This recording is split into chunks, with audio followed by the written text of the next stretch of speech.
What is up, guys, and welcome back to a brand new video. Today, once again, we are back for league racing. This time it's for SRL for the Belgian Grand Prix. If you haven't seen the last race, which was Hungary last week, I recommend you go check that one out. That was a pretty epic episode, three-way fight for the lead, and there was a bit of a twist at the end, so I won't spoil it for you guys. But here we are for the Belgian Grand Prix, a track that maybe in the past kind of suits the wheel, so it might be a little bit interesting to see how it goes, but in the race it looks like we're going to have some weather interfering, and when I say a little bit of weather, heavy rain, potentially monsoonal conditions. We'll have to wait and see, and it looks like it's going to be staying for the duration of the Grand Prix, so weather is coming and there's not a damn thing we can do about it. So this qualifying session is going to be, I suppose, all-out warfare. If it would have been a dry race, there would have been a lot of different strategy options at play for a lot of us. Maybe a few people going on harder compounds of tyre, but given the race situation, we're all going to be going all-out attack on the ultra-soft tyres. So we'll wait and see how it goes. First lap here, it's been okay, a little bit slow, a few mistakes here and there, and it's a 43.9, puts us in P2 after our initial run. NzL Ryan putting in a very solid run initially. I think it was like a 43.3, something like that, or in the realms of that. I think for most of us this week, we're all kind of struggling to come to terms with F1 2017 again. A lot of us in this league all have beta codes, and you know, when you play a different racing game, there's obviously a big adjustment, especially if you've been playing it all week like we have. There was definitely an adjustment period for a lot of us in getting used to this handling model again.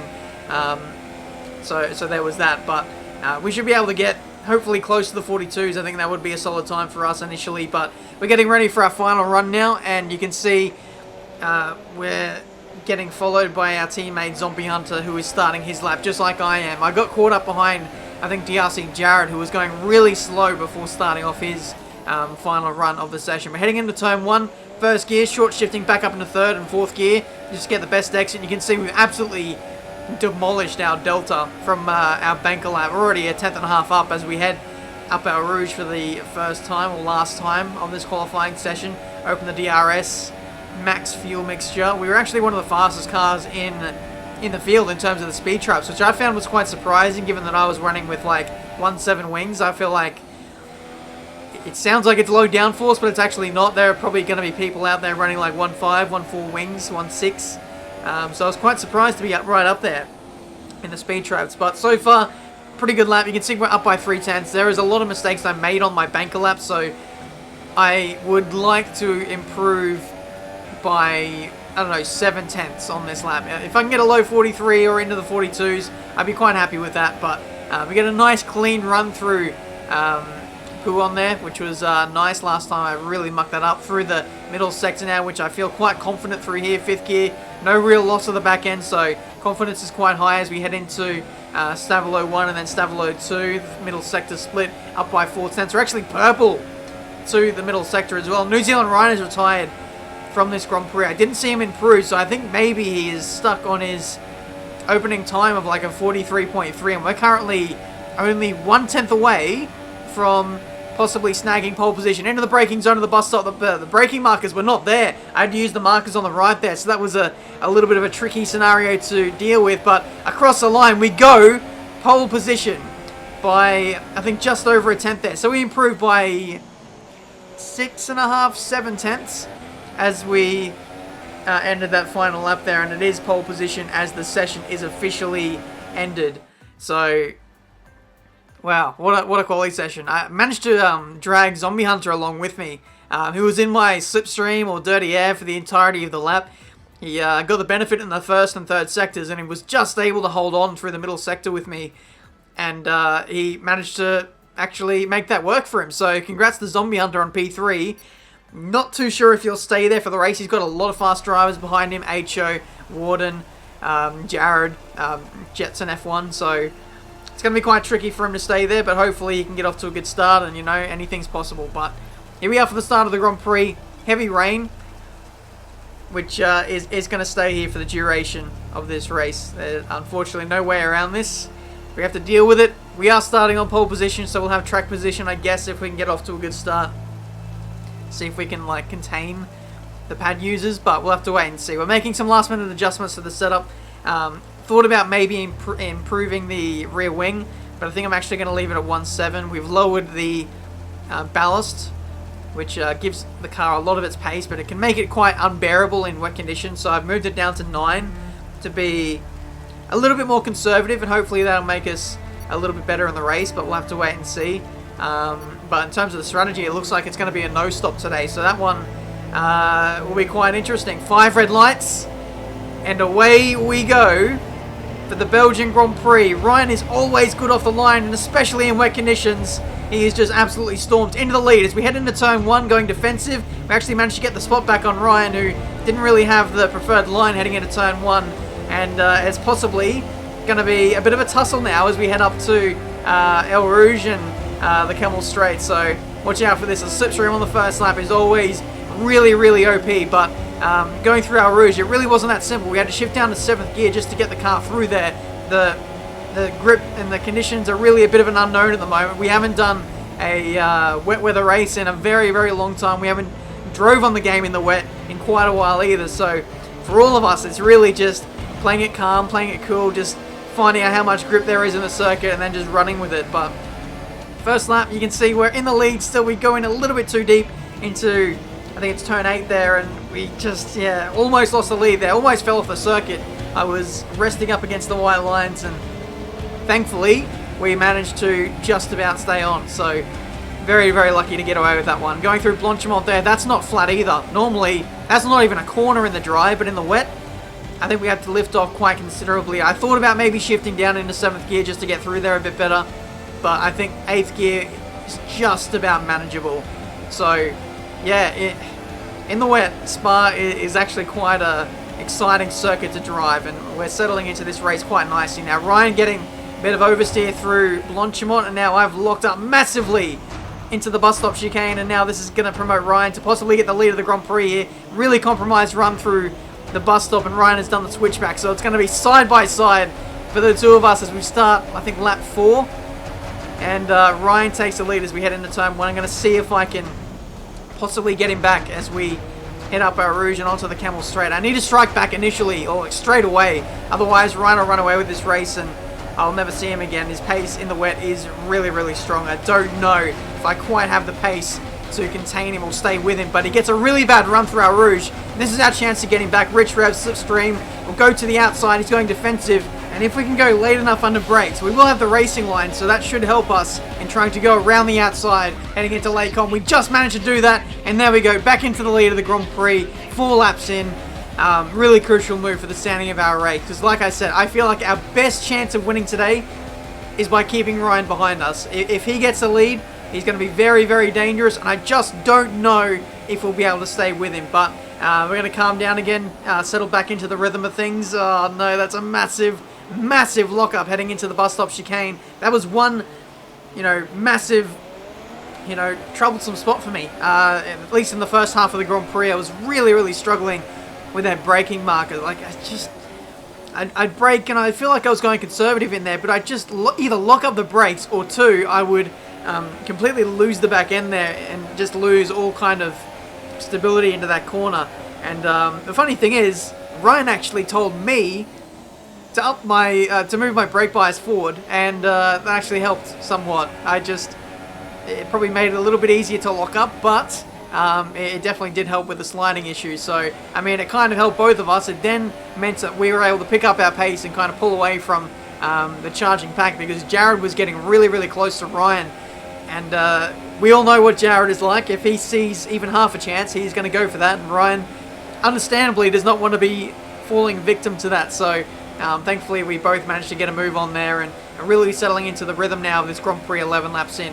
So at this point, tyres are going off quite heavily. The worst tyre is at like 45%, and we're only halfway through the Grand Prix. So if you do the math, if we would have stayed out for the entirety of the race, we would have been on 90% tyres. So I thought, let's be aggressive here with the strategy. Let's go for the undercut if it will, and we'll see if we can force the hand of others further on down the line, because there's no way I'm going to win this race if I stay out, and there's no way I'm going to win the race if I leave it too long and Ryan undercuts me. So I felt like that was my best chance, and for the following laps, I was just trying to unlock whatever pace these tyres had. I think I did go purple briefly, or I'm going to go purple on this lap. You can see we're up by 9/10.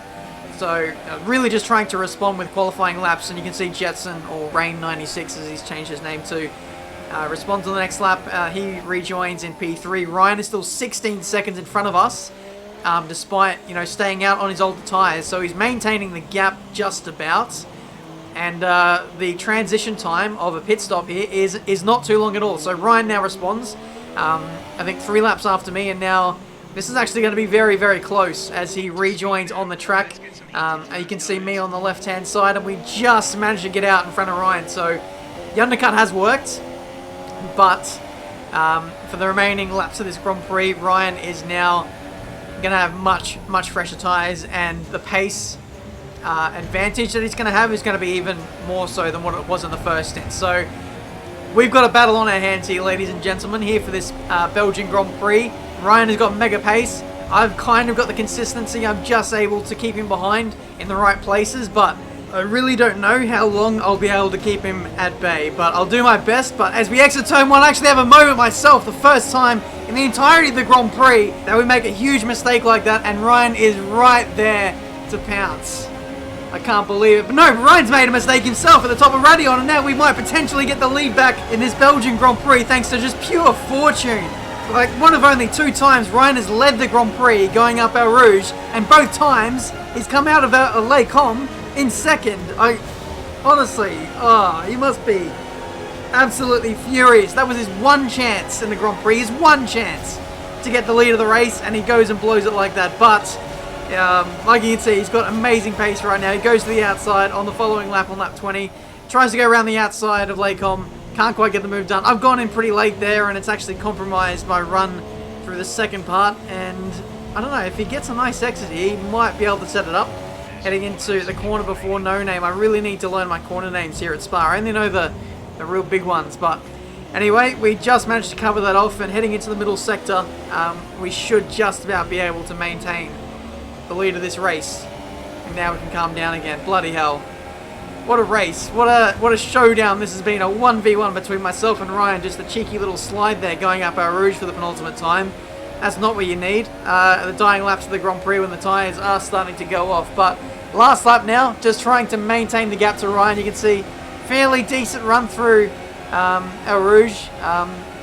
No real mistakes there. You can see Ryan still breathing down my neck within like 2 or 3 tenths. You can see he's getting closer and closer, maybe just within diving reach, but given Ryan's probably position in the championship, he probably doesn't want to risk that kind of opportunity. He doesn't want to, get, caught up in any damage, getting stewards' inquiries, crashing out, whatever else it might be. He is just not being able to find a way past us here today in this Belgian Grand Prix. Really late under brakes there. I was really lacking confidence, but yeah, I don't think it's going to be enough for Ryan to get through. It is going to be our second victory of the season here in SRL. And what a much needed one that was. 4 points now the difference in the championship.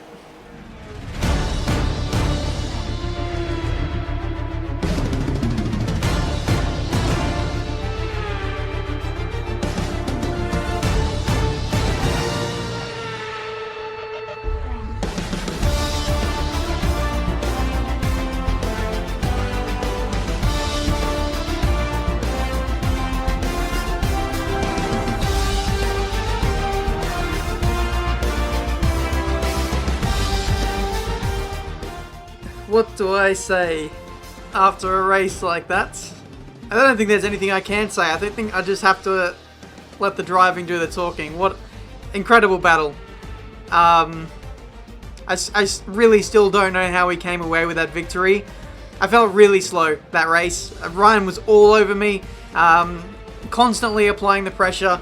One small mistake, and there, you guys saw it. We lost the lead, but Fortune was really on our side today. We managed to get the lead straight back, and that must have been a really, really frustrating situation for Ryan. He did have a 3-second time penalty in the end, which he got around lap 17, 18.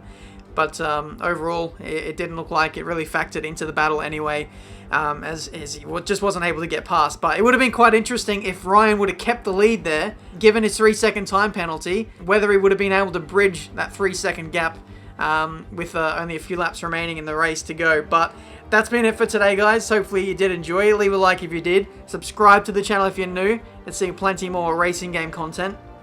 Like I said, the gap in the championship, it's only 4 points. And with 5 races remaining, the battle for the championship, it would be really, really close. But unfortunately, if you guys follow me on Twitter, then you'll know that I won't be attending at least, well, I think 2 of those races of the remaining 5 in the season remaining. So unfortunate that we won't be able to take the championship fight to Ryan. It would have been such a good spectacle if we would have been able to take part in all of those races, but sometimes, yeah, other things have to happen. So yeah, so we'll see how it goes. Silverstone's going to be really exciting, but yeah, we'll press on and act as if the 2 races we're missing, everyone's missing those as well. We'll make our own championship table. Why not? But there we go, guys. Thank you so much for watching. Until the next one, I think I've got AOR Italy coming up tomorrow or the next day, so stay tuned for that, and I'll see you next time.